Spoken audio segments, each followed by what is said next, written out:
Welcome back to the YouTube channel. No. There we go, right, come on kid.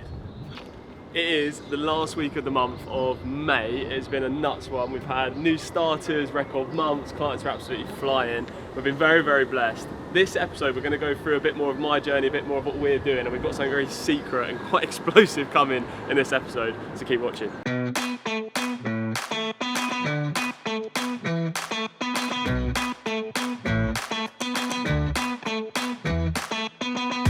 So we thought we better do a bit of an introduction. We've got loads of new faces on the channel and on the socials, which is great, and I'm very grateful and very blessed to have so. But I've never really done a bit of an intro to myself. So obviously I'm George, and I front everything at OperaX and OGC and everything that we've got with my business partner Charlie, obviously. My story way back when was I went straight to IBM into corporate, IBM to HSBC, realised very quickly it wasn't for me. Like going up the levels probably wasn't going to work for my brain. Got very lucky, got headhunted into a startup. I was number like 100 and something, went to 3,500, floated on the New York Stock Exchange, went to however many billion in valuation, was crazy. Again, got very lucky and got out of that, and was lucky to get paid out of that, and that gave me the opportunity to start the agency. I'd always had my own e-commerce brands beforehand. I actually had a fitness e-commerce brand that did all right, and I met all my influencers doing that, who you'll see all over the channel everywhere, and some of them have obviously got massive, over 1 million followers now. And from there, we took all their brands and we scaled the agency. It's been a nuts few years doing so. We've had the highest of highs and the lowest of lows, and we've had to get rid of people, unfortunately. We've hired a lot of people, and recently we've really doubled down on everything, and we've got the best in class people in content who's sat behind this camera, as well as people in the Google, in Meta, in content, whatever that may be. We've been very, very blessed to get to where we are with the 18 people, the offices in South West London. All feels a bit numb, to be honest, but that's sort of where we're at. Did you always believe you would get to this point? Truthfully? Probably, yeah, to be honest. Like, I never really think like that far ahead, but also know that I'm just going to keep going. And I knew that, like, I got asked the question last night by one of the guys I was on a sales call with, and he was like, can we make it? And I was like, well, if you just keep going, something will happen. And like, we just kept going, and now we are. I used to have this weird manifestation that I would like drive my motorbike into the South West London office, and I did that when we had our office in Southfields. I then crashed that motorbike and got rid of the office, but the point was it did happen. Do you have any advice for other people who are looking to start an agency or go as an entrepreneur? I think there is a misconception that service-based businesses are easy. I think they're easier to rig up to a point, like maybe to like, when you're on your own, a service-based business gets to £6,000, £7,000, £8,000 a month is probably okay and quite smooth. To get to 100k a month, 7 figures, which we've been very blessed to obviously get to, with lots, you need lots of people, and that brings obviously a lot of stress. My advice would be, like, definitely go for it, but only do it if like there's something that you really want to do. I've always been obsessed with building businesses and growing businesses and how each one can, like, is so different. So as long as you're obsessed with it, like, you'll be fine. We have got some very exciting news. We are moving office into the new one right now.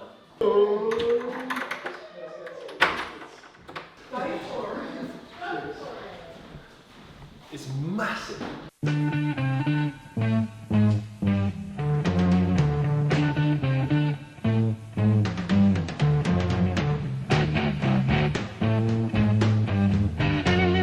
We had loads planned for today's episode, but actually I just pulled Drew out because we've actually just lost a client, and that is brutal, to be honest. And Drew asked me how I'm feeling about it.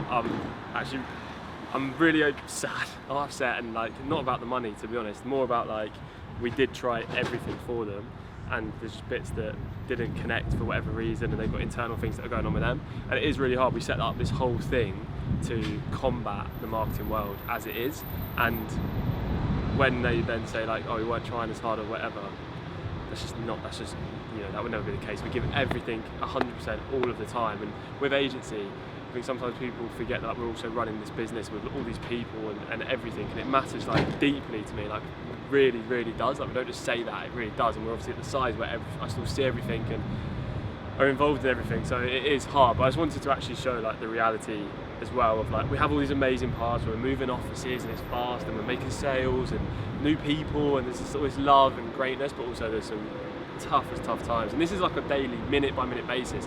Like literally, Max is about to make a sale, and I'll go back in there and I'll be buzzing for him. But then also then we've got that going on, and I've got accounts calling me, and then like we're trying to move offices and negotiating contract. Like it's just everything.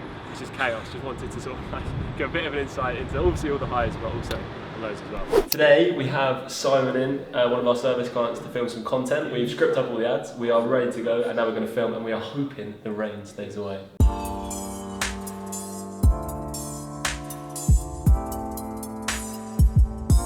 Right, next, then like now, so we'll stop there, then we'll carry this ad on when we go out. Now let's do whiteboard out the window. Think you need 50k to start a property? Think again. We've just done the hook for outside with the board flying out the window. Harry caught it. Now we're going downstairs to do the rest of the ad. Do not get rid of that line bike. It's my whiteboard, that. My prized possession. And then he's just going to ride past with it in his hand. Also, obviously we do it in the agency for Si and clients and that sort of stuff. But creating content does not need to be majorly expensive. Like, obviously we've got expensive cameras and expensive people, but not in general. As long as you've got a DJI or even your iPhone, and you can just walk around, create good scripts and create good storylines, you can create great ads. We have wrapped up all of the pieces of those 2 ads, and because we've done them so many times, like different CTAs, different areas, we've probably got like 8 or 9 ads out of it, which is class. Back inside, do a bit of talking head stuff, and we're good. We've only ever run 1 ad, and you've not had a load of bank of ads. Are we then going to run like 2 ads, like at £100 per day each? Basically what happens is, the stuff that goes well, like the ones that started going well, we then move them into the main campaign, and then we'll start to incrementally increase that spend. Yeah. Like with e-com, you could spend £1,000 a day, £50,000 a day, which some people do, on like free creatives. Yeah, okay. But like with service, you have to constantly change it up. Yeah. I think to hit the numbers that we spoke about earlier, I think we'll struggle all to come through sharing, and obviously, as we know, it's almost cold to book a call. We get a lot of shit and our attendance rate's pretty low. I can't see us getting that much higher. I sort of disagree. When you're starting from like 0, every sale is new. So you've got like no base.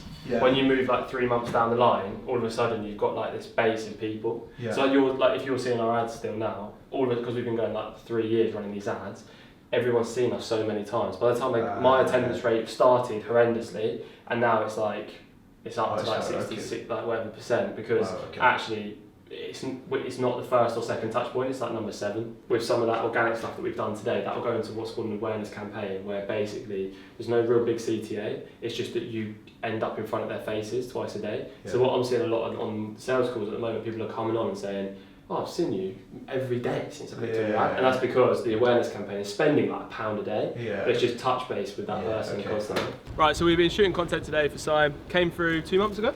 Yeah, 2-3 months ago. Property service company, doing like education stuff, it's incredible service. Came to us from another agency. For him, did some insane work on his funnel. Numbers have been absolutely unreal. Ads have been cool. We've been shooting some more ads today, and now we're like trying to scale to the moon, right? Came to Oprex, and I'd had lots of ideas. Like I've got all the pieces of the wall, like all the bricks, but couldn't put it all together. So I was doing emails in one place. I was doing book a call another, webinar another. It was a mess. Oprex have pulled it all together. For Haim's done like incredible like funnel and squeeze pages, and we've just like lowered our cost, increased our revenue. Like it's been incredible, and the numbers, like sometimes I'll screenshot and send them to George, and I can't quite believe them myself, and it's been really enjoyable as well. Very good. And it's been good laugh. And we're just getting started. George has gone on holiday and he's left now, so I've been stuck with the task of an outro. So like, comment, subscribe down below, and we'll see you in the next one.